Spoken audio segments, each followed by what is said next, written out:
दोस्तों नमस्कार। मैं रोहित प्रजापति फिर हाजिर हूँ आप सभी के बीच में एक बहुत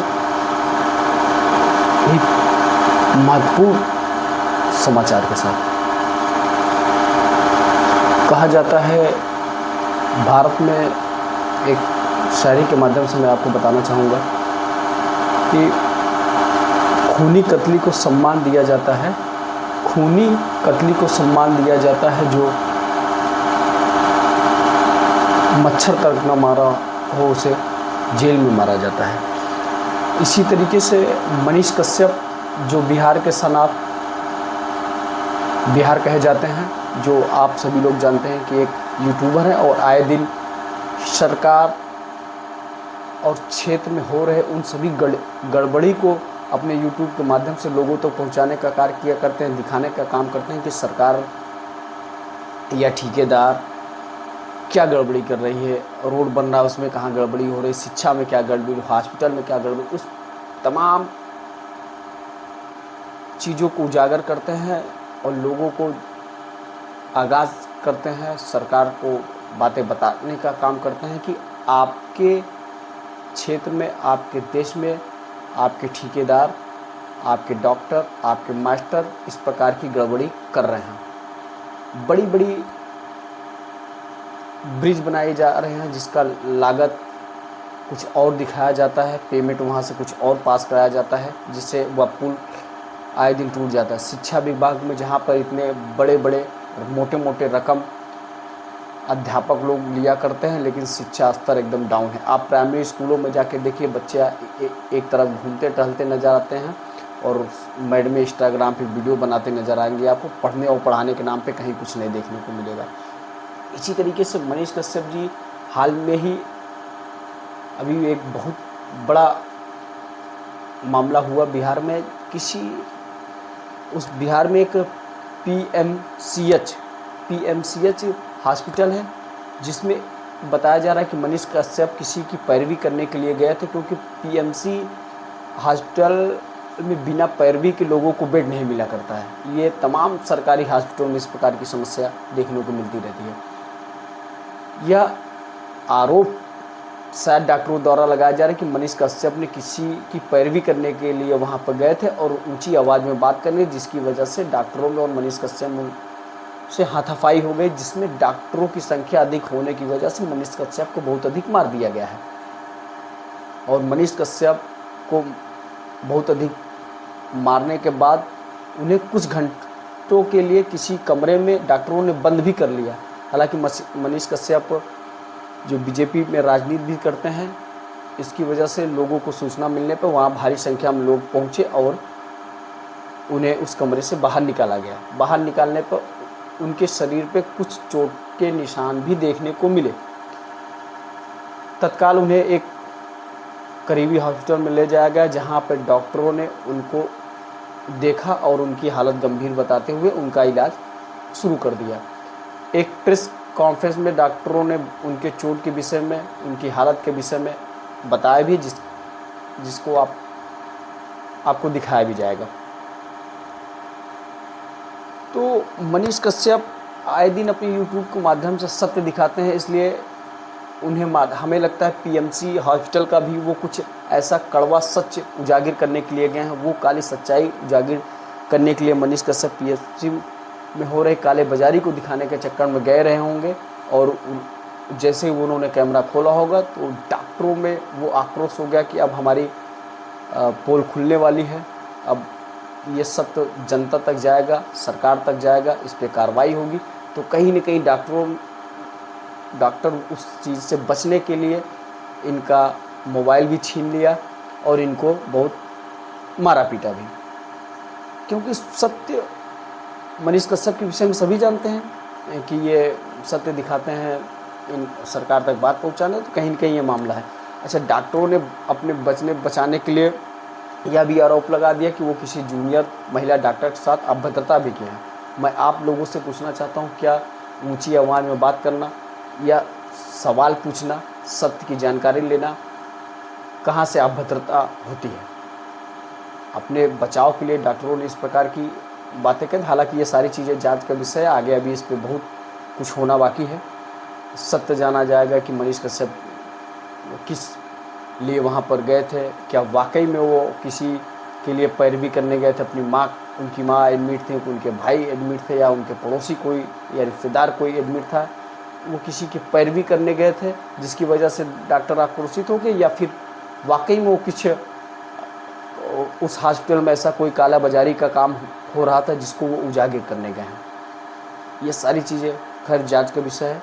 मैं ईश्वर से प्रार्थना करता हूं कि मनीष कश्यप जी जल्द स्वस्थ हों और पुनः अपने काम पे वापस हों, क्योंकि उनके इस जोश दमखम को देखकर बहुत से लोग अपनी आवाज़ को उठाते हैं और यहाँ हो रही उन सभी क्षेत्र में हो रही उन सभी गड़बड़ी को अपने सोशल मीडिया के माध्यम से सरकार तक पहुंचाने का प्रयास करते हैं, जिससे किसी न किसी प्रकार सरकार को भी यह सुविधा मिल जाती और काम में हो रही गड़बड़ियों से हो रही जनता के नुकसान को, सरकार के पैसे की भी बचत हो रही है।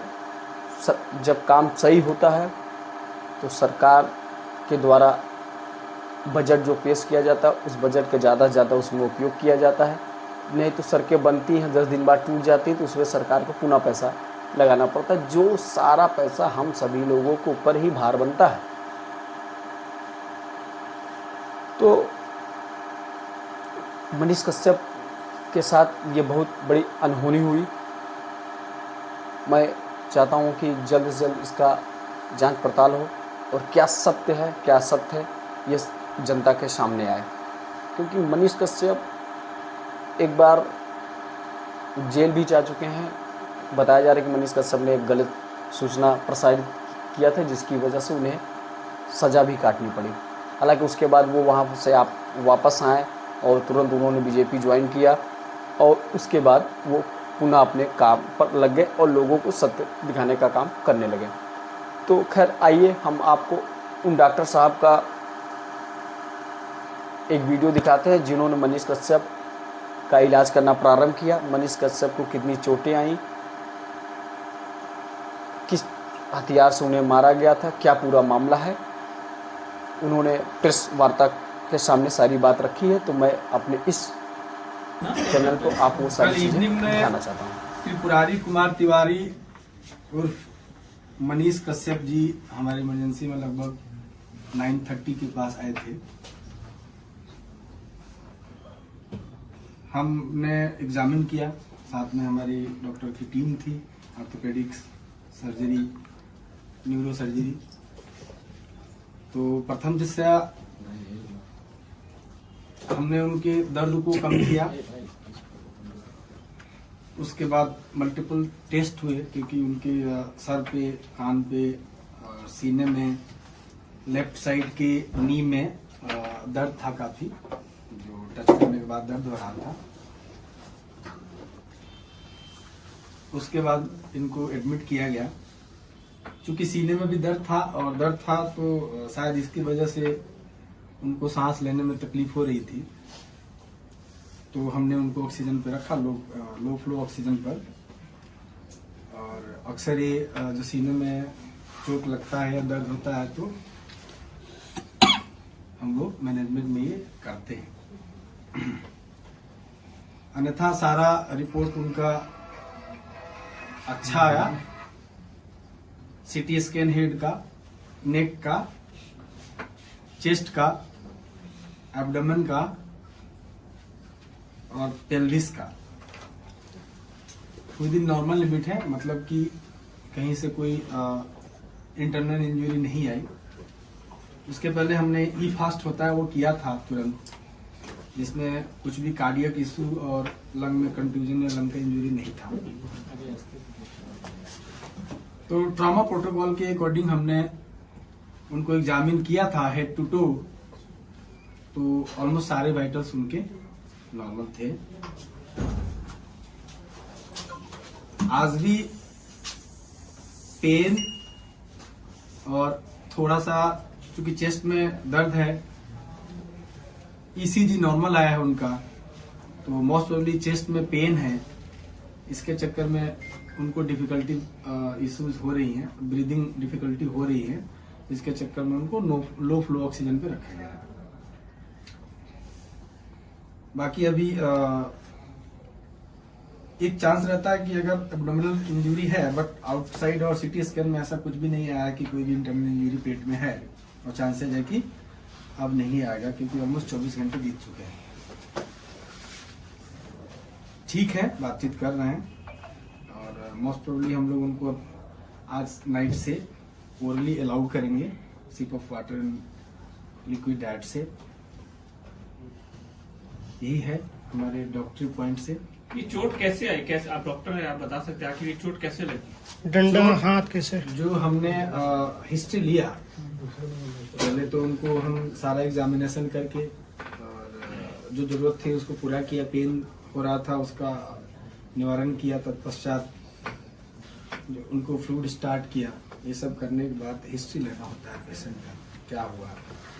तो उसमें ये शायद पीएमसीएच में किसी अटेंडेंट को या किसी मरीज के लिए गए थे, जहाँ पे वहाँ पर डॉक्टरों से और जूनियर या सीनियर, क्योंकि हमारे स्कोप का नहीं है, वहाँ पर इनसे मारपीट हुआ, और उस मारपीट में इनको जो चोट आई उसका इलाज हम कर रहे हैं।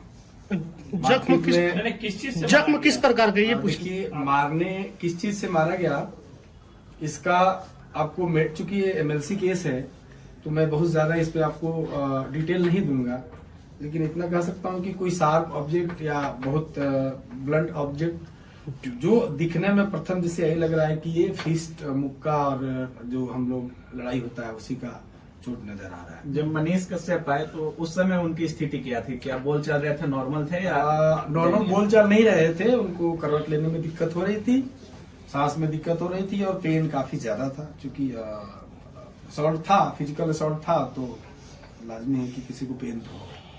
कब तक आप लोग कब तक रखेंगे?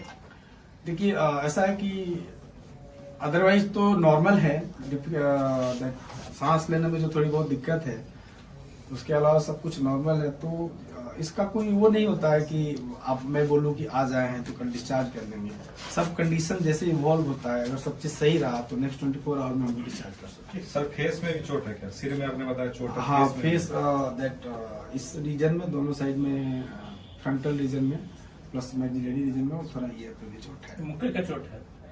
प्रथम दिशा तो यही लग रहा है। ब्लैक हो गया है क्या सर फेस में? नहीं, रकून आई नहीं हुआ है, उसको ब्रूज बोलते हैं, हमें ब्रूजिंग है।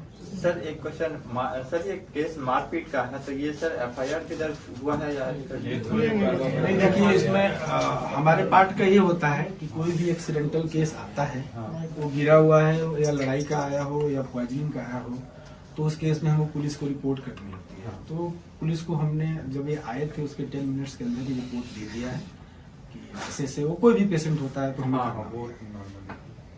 Thank you.